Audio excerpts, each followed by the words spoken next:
जय हिंद साथियों।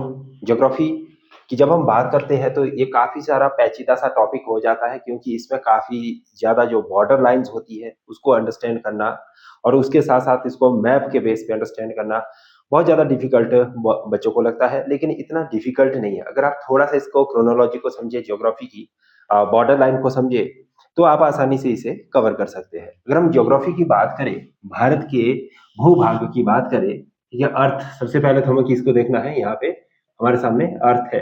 तो अर्थ 7 मेजर कॉन्टिनेंट्स में डिवाइडेड है। आप इसको क्या लिखेंगे, 7 मेजर कॉन्टिनेंट में। और ये 7 जो कॉन्टिनेंट्स है, महाद्वीप है। ये हमारे पास क्या है इसमें, महाद्वीप। ठीक है, तो ये महाद्वीप अलग अलग जगह में विस्थापित है। जैसे कि अगर यहाँ पे आप देखेंगे तो नॉर्थ अमेरिका, इधर को आप देखेंगे तो साउथ अमेरिका, यहाँ पे आपके पास क्या आ जाएगा, अफ्रीका आ जाएगा। ये आपके पास यहाँ पे ऊपर को क्या आ जाएगा, यूरोप आ जाएगा।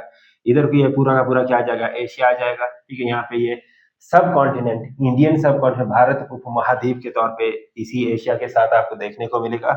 और उसके बाद यहाँ पे आपको क्या देखने को मिलेगा, ऑस्ट्रेलिया देखने को मिलेगा। ऑस्ट्रेलिया के साथ अब यहाँ पे अगर हम यहाँ पे साउथ जोन की बात करें, साउथ पोलर की बात करें, तो यहाँ पे अंटार्कटिका देखने को मिलेगा।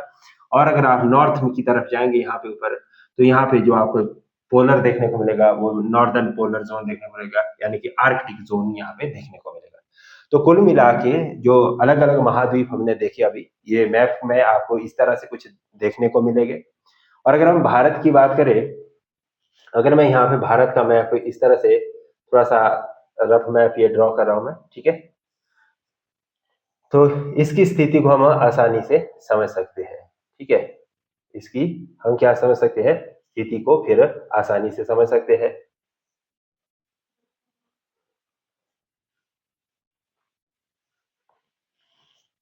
ये हमारे पास क्या आ गया, भारत का एक नक्शा आ गया। अगर हम भारत के ज्योग्राफिकल फीचर्स की बात करें, तो ज्योग्राफी में मेनली क्या क्या चीज हमें देखने को मिलती है भारत में।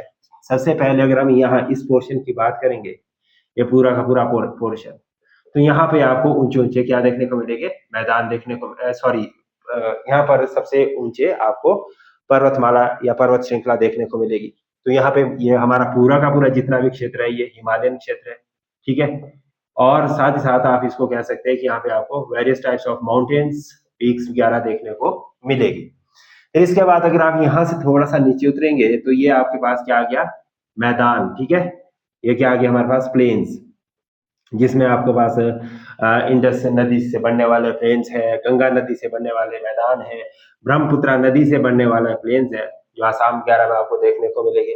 और उससे थोड़ा सा नीचे उतरेंगे तो आप यहाँ पे जो बीच वाला पोर्शन है, ये आपके पास आ जाएगा प्लेट्यूज। ठीक है, ये क्या आ जाएगा आपके पास है, डेक्कन प्लेट्यूज। ये पूरा का पूरा जो आपका पठार है उसको आप देखेंगे यहाँ पे। इसके बाहर जो ये वाला क्षेत्र है, ठीक है, यहाँ पर, तो इसको हम कहते हैं कोस्टल प्लेन। ये क्या है, आपके पश्चिमी, या इसको वेस्टर्न कोस्टल प्लेन बोल सकते हैं, और इसको आप पूर्वी या ईस्टर्न कोस्टल प्लेन्स आप इसको बोल सकते हैं। इसके अलावा हमारे पास और भी जो लैंड फॉर्मेशन है वो आपके पास आइलैंड्स में देखने को मिलेगी। यहाँ पे आपके पास अंडमान एंड निकोबार आइलैंड है, और इधर को आपकी क्या देखने को मिलेगा, लक्षद्वीप आइलैंड देखने को मिलेगा। तो ये आपके पास क्या आ गए, ये आपके पास आइलैंड्स आ गए। और अगर आप भारत की थोड़ी सी स्थिति को और गहराई से समझे, तो नॉर्थ में, ठीक है, ये पूरा का पूरा लैंड से, लैंड बॉर्डर से घिरा हुआ है। ठीक है, नॉर्दर्न साइड में। लेकिन साउदर्न साइड को देखे तो ये पूरा का पूरा इंडियन ओशन से घिरा हुआ है, जिससे हिंद महासागर से। तो ये साउथ का इसमें समुद्र है, पानी है, और नॉर्थ में इसके पूरा का पूरा भूभाग है। तो ये भी एक जानकारी आपको होनी चाहिए। इसके अलावा महत्वपूर्ण चीज जो आती है इसके बाद इंपॉर्टेंट पॉइंट्स में, तो यहाँ पर आपके पास जो देखने को मिलेगा बॉर्डर, वो पाकिस्तान का देखने को मिलेगा, और यहाँ पर आपको बॉर्डर देखने को मिलेगा अफगानिस्तान का। और इसके बाद ये वाला जो बॉर्डर आपको देखने को मिलेगा, ये मिलेगा चाइना। चाइना के बाद यहाँ पे आपको देखने को मिलेगा नेपाल। यहाँ पे क्या देखेंगे आप, नेपाल। फिर यहाँ पे आप भूटान देखेंगे। ठीक है, यहाँ पे क्या मिलेगा आपको, भूटान। फिर ये आपके पास यहाँ पे म्यांमार का बॉर्डर आ जाएगा। ठीक है, और ये आपके पास पूरा का पूरा बांग्लादेश आ जाएगा। कुल मिला के अगर हम इसके ज्योग्राफिक बॉर्डर्स की बात करें, तो ये 7 देशों के साथ भारत 7 जो अंतर्राष्ट्रीय देश है हमारे पास, जो राष्ट्रीय देश है, ठीक है, इंटरनेशनल बॉर्डर लाइंस है, वो अपनी लाइन सीमा साझा करता है। इसके अलावा एक और इम्पोर्टेंट पॉइंट यहाँ पे हमें देखने को मिलता है कि सबसे ज्यादा जो बॉर्डर शेयर किया जाता है भारत के द्वारा, भारत के राज्यों के द्वारा, वो बांग्लादेश के साथ किया जाता है। किसके साथ किया जाता है? बांग्लादेश के साथ, जो कि लगभग लगभग 4096 किलोमीटर है। कितना किलोमीटर है? 4096 किलोमीटर ही है।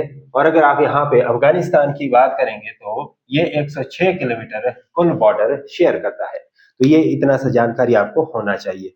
ये बेसिक सी जानकारी हमने इसमें दी। उम्मीद करते हैं कि आपको ज्योग्राफी के इस लेक्चर से जानकारी मिली होगी। Thank you to watch this video.